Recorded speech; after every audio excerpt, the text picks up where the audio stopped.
Hello students, myself Pankaj Sharma from Praxis Vidyapeeth Rudhauli Basti, faculty English. Students, अभी तक हमने जो है टेंस में प्रेजेंट कंटिन्यूअस टेंस तक हम लोगों ने पढ़ा है, यानी present indefinite, past indefinite, future indefinite और प्रेजेंट कंटिन्यूअस। आज जो हमारा टॉपिक है वो पास्ट कंटिन्यूअस टेंस का टॉपिक है। अगर आपको प्रेजेंट कंटिन्यूअस करने में दिक्कत नहीं आई तो पास्ट कंटिन्यूअस करने में भी दिक्कत नहीं आएगी, क्योंकि ट्रेंड वही है, सिर्फ कुछ चीज़ें आपस में परिवर्तित हो जाती हैं, चेंज हो जाती हैं। मैं बार बार कहता आ रहा हूँ कि अगर तीन चीज़ें आप ध्यान में रखो, आइडेंटिटी हर टेंस की, पहला आइडेंटिटी, सेकंड वर्ब की फॉर्म कौन सी यूज़ होगी, एंड थर्ड कौन सी हेल्पिंग वर्ब यूज़ होगी, क्योंकि हर टेंस में अलग अलग हेल्पिंग वर्ब यूज़ होते हैं।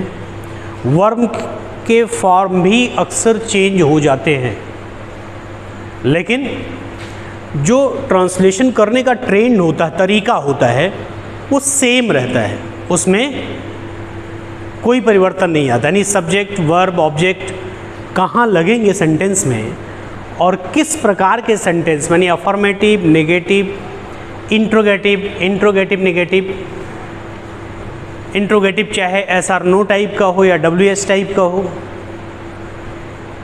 कैसे लगेगा, वो सेम लगता है हर टेंस में। तो आइए देखते हैं पास्ट कंटिन्यूअस टेंस।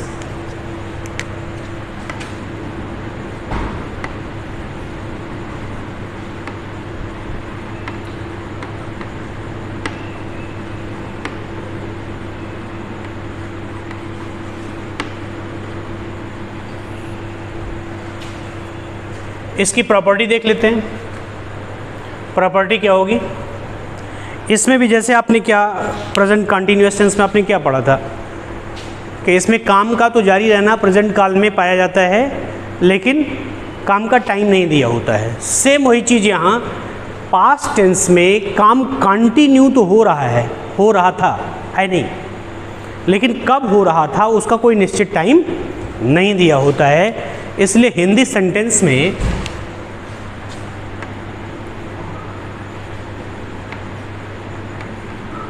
इसकी आइडेंटिटी अगर हम करेंगे, क्योंकि हमको ट्रांसलेशन किससे करना है, हिंदी से इंग्लिश करना है, और हिंदी से इंग्लिश अगर हमारी अपनी टंग में वो समझ में आ जाता है तो बाकी चीज़ें अपने आप समझ में आ जाएंगी। तो हिंदी वाक्य जो होता है उसके अंत में रहा था, रही थी, रहे थे, इस तरह की वर्डिंग आती है, इस तरह की चीज़ें लास्ट में आएंगी। जैसे ही आपके सामने सेंटेंस आए आप तुरंत ही पकड़ लो।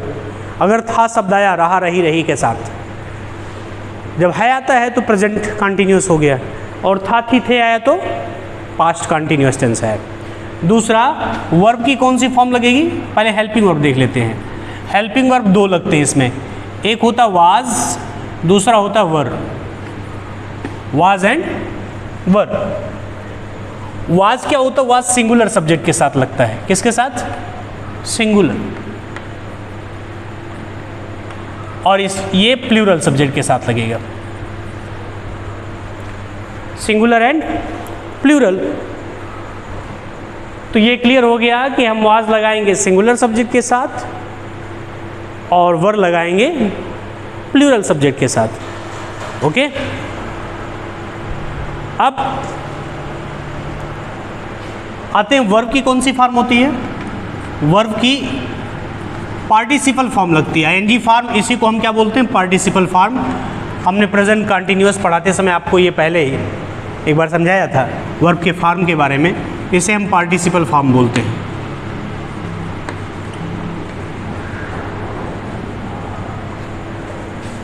ठीक है, अब आते हैं हम लोग एग्जाम्पल पे। एग्जाम्पल जैसे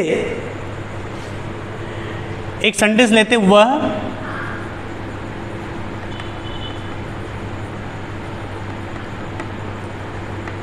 कार्यालय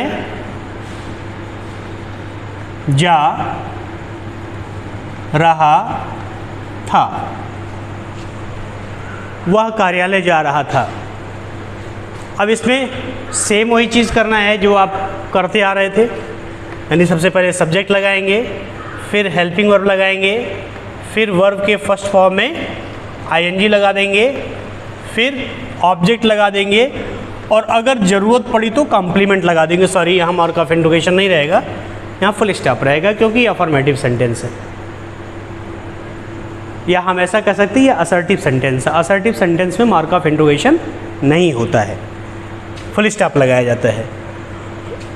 तो आपका सब्जेक्ट क्या है? वह। इसकी इंग्लिश क्या होगी? ही। अब देखिए हेल्पिंग वर्ब यहाँ पे आपका लिखा हुआ, आपका ही सिंगुलर है या प्लूरल? सिंगुलर है, तो हम क्या लगाएंगे? वाज। He was. वर्ब क्या है? जाना। गो में आईएनजी, गोइंग टू ऑफिस। कार्यालय की इंग्लिश क्या होती है? ऑफिस। ये आपका सामान्य सा सेंटेंस है और यही ट्रेंड हर सेंटेंस में जाएगा। नेगेटिव आप बनाएंगे तो हेल्पिंग वर्ब और मेन वर्ब के बीच में नॉट लग जाएगा, यानी इसी सेंटेंस को वह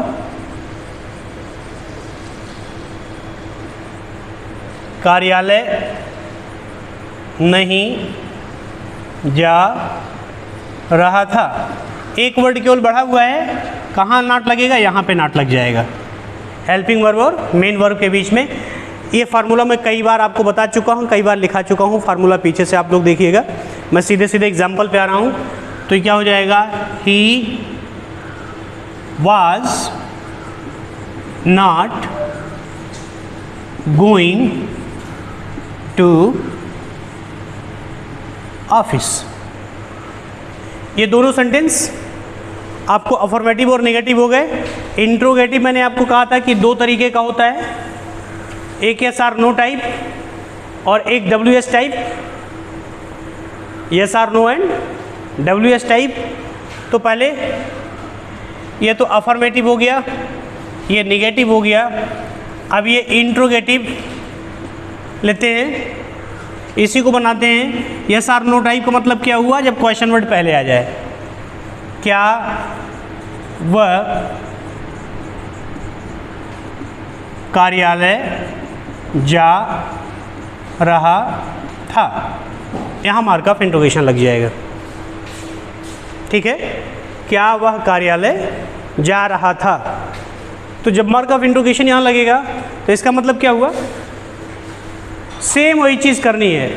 पहले छोटे छोटे सेंटेंस आप करना सीखिए, फिर बड़े सेंटेंस अपने आप हो जाएंगे। अब यहाँ पे ये चीज़ पहले आई है, इसका फार्मूला भी वही है कि सबसे पहले हेल्पिंग वर्ब आ जाएगा। तो इसमें हेल्पिंग वर्ब क्या है? Was. Was he going to office और मार्क ऑफ इंट्रोगेशन। अब इसी का इंट्रोगेटिव, ये इंट्रोगेटिव हो गया, इसी का इंट्रोगेटिव नेगेटिव बना दे रहे हैं, यानी क्या हो जाएगा? क्या वह कार्यालय नहीं जा रहा था? Mark of interrogation. तो देखो जो ये चीज़ बनी हुई है, यहाँ पे थोड़ा सा कंपैरिजन करके पढ़िए, यहीं पे दिक्कत होती है जब इंट्रोगेटिव आप करते हो, इंट्रोगेटिव और नेगेटिव। तो आप क्या करते हो कि नाट को भी इस वाज के साथ आगे ले आते हो। ऐसा नहीं करना है। नाट कहाँ लगा हुआ है? इस वाज यानी हेल्पिंग वर्ब और मेन वर्ब के बीच में। नेगेटिव में देखिए तो केवल, और इंट्रोगेटिव में क्या आया? वाज केवल आगे आया हुआ है, तो इसमें भी केवल वाज ही यानी हेल्पिंग वर्ब भी आगे आएगा। नाट अपनी जगह पे स्थिर रहेगा, स्टेबल रहेगा, यानी क्या हो जाएगा? वाज, सॉरी, ही नॉट, यानी सब्जेक्ट के बाद not. Was he not going to office? Mark of interrogation. इसके बाद दूसरे तरीके का इंट्रोगेटिव वन हो गया और ये इंट्रोगेटिव नेगेटिव है। फिर दूसरे तरीके का एक, ये पहला वाला और ये दूसरा वाला, दूसरा वाला इंट्रोगेटिव नेगेटिव क्या, जब क्वेश्चन वर्ड बीच में आ जाएगा, यानी इसी सेंटेंस को बनाते हैं, वह कार्यालय कब जा रहा था। अब देखो क्वेश्चन वर्ड बीच में आ गया, फार्मूला में अगले जो भी टेंस पढ़ाए गए हैं उसमें सब में बताया गया है, वो फार्मूला आप वहाँ से ध्यान में दीजिएगा। यानी जब ये सेंटेंस इस तरह से होता है इंट्रोगेटिव, तो ये क्वेश्चन वर्ड इसी के सबसे पहले आ जाएगा। ये जो आप देख रहे हो ना, इसी के सबसे पहले इसकी इंग्लिश आ जाएगी, यानी कब की इंग्लिश क्या होगी, व्हेन, और हेल्पिंग वर्ड देखिए यही सेंटेंस उतर जाएगा सीधे, और कुछ नहीं करना है, सिर्फ व्हेन उतारने के बाद यस आर नो टाइप का इंट्रोगेटिव उतर गया आगे। When was he going to office, mark of interrogation. अब सेम इसका भी जब निगेटिव बनाएंगे, इंट्रोगेटिव नेगेटिव, तो वही चीज़ यहाँ भी हो जाएगी। थोड़ा सा इसे हम इरेज करते हैं, किनारे लिखते हैं।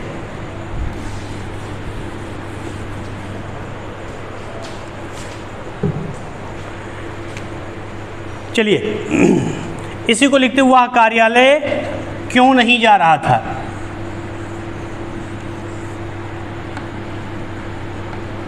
वह कार्यालय क्यों नहीं जा रहा था। अब इस सेंटेंस को इस सेंटेंस से मिलाइए, इससे क्या वह कार्यालय नहीं जा रहा था, वह कार्यालय क्यों नहीं जा रहा था। दोनों में क्या डिफरेंस है, यहाँ पे क्वेश्चन वर्ड पहले आया हुआ, यहाँ पे क्वेश्चन वर्ड बीच में आया है, बाकी सारी चीज़ें वही हैं। तो इसी क्वेश्चन वर्ड की इंग्लिश सबसे पहले कीजिए और इस सेंटेंस को ज्यों का त्यों उतार दीजिए, आपका ट्रांसलेशन क्लियर है।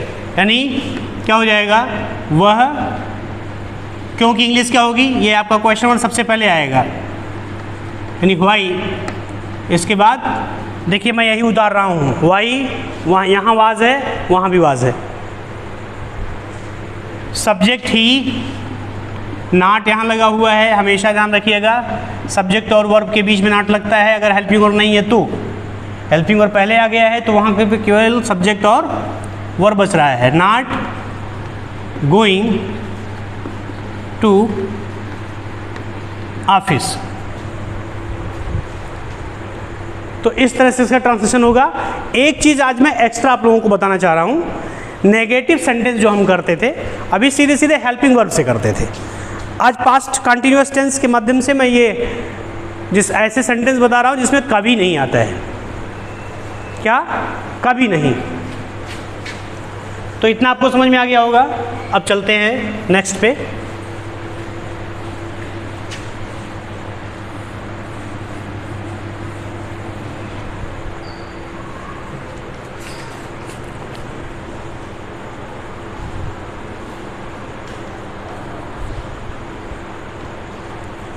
कभी कभी आपके सेंटेंस में नेगेटिव में ऐसे सेंटेंस होते हैं, वह, इसी सेंटेंस को लेते हैं, कार्यालय कभी नहीं जा रहा था। तो जब एक ये स्पेशल वर्ड है कभी नहीं, केवल नहीं शब्द आए तो वाज और वर के साथ नाट, लेकिन जब कभी नहीं आएगा तो इसका मतलब क्या हुआ कि अगर कभी नहीं आएगा तो हम क्या वर्ड यूज़ करेंगे, नेवर। क्या यूज़ करेंगे, नेवर।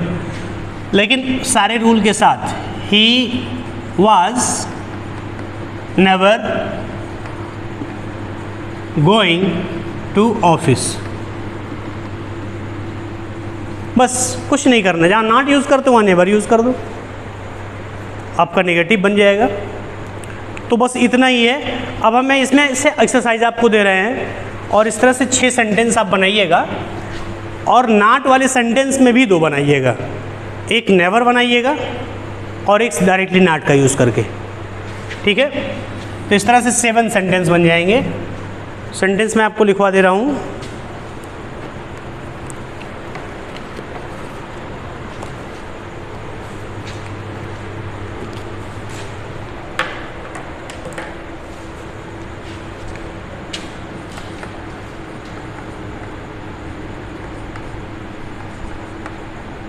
विद्यार्थी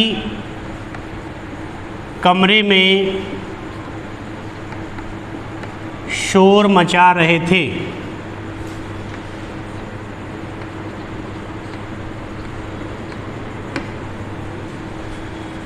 दूसरा, वे लड़कियां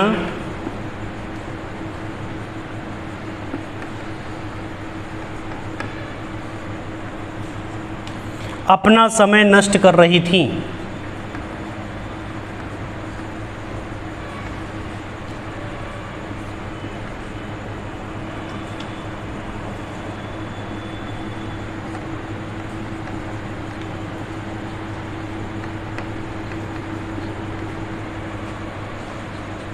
तीन,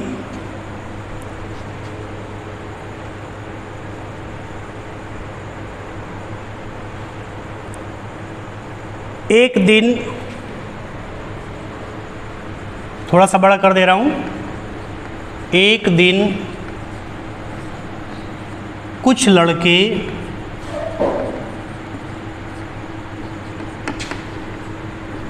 जंगल में खेल रहे थे।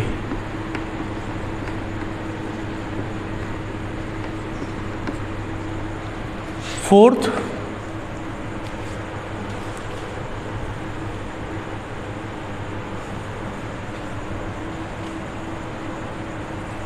पुलिस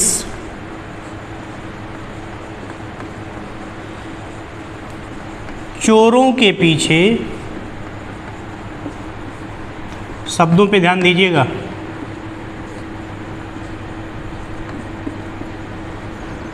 दौड़ रही थी।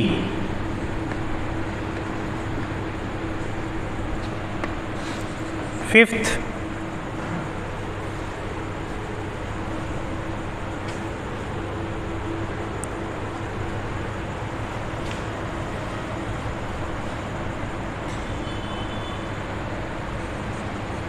वह आलसी लड़का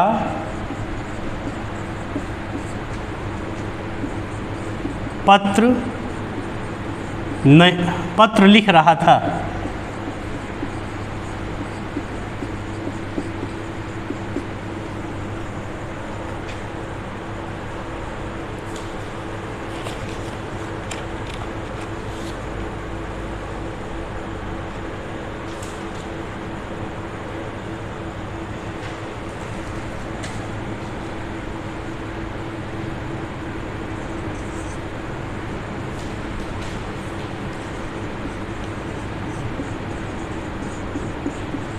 वह कितना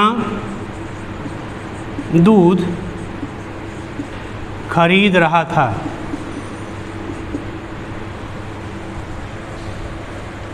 ये इंट्रोगेटिव सिंगल है। इसको ध्यान रखना, जब किसी सेंटेंस में कितना, कितने, कितनी आ जाए और जिस वस्तु की बात हो रही है वह वस्तु अगर मात्रा में हो तो हाउ मच का यूज़ करते हैं, और अगर उसे काउंट कर दो तो हाउ मैनी का यूज़ करते हैं। जैसे एक एग्जाम्पल मैं दे रहा हूँ, वह कितना रोटी खा रहा था।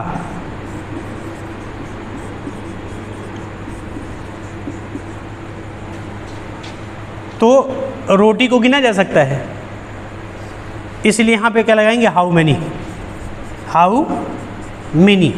और इससे रिलेटेड जो नाउन है, इससे रिलेटेड नाउन क्या, रोटी, इसको हम इससे अलग नहीं करेंगे। यानी हाउ मैनी ब्रेड, वाज तब वाज लगाएंगे, यानी हेल्पिंग वर्ब। ही ईटिंग यहाँ मार्क ऑफ इंटरोगेशन रहेगा। How many bread was he eating. इस तरह से ये सेंटेंस बनेगा जब कितना कितने आए। अब यहाँ पे देखो बता, दूध है गिना नहीं जा सकता, तो इसीलिए हाउ मच लग जाएगा यहाँ पे। यहाँ पे हाउ मैनी लगा हुआ है क्योंकि रोटी को गिना जा सकता है और दूध को गिना नहीं जा सकता, इसलिए क्या लग जाएगा, हाउ मच। तो एक्सरसाइज आप लोग कीजिएगा। थैंक्स।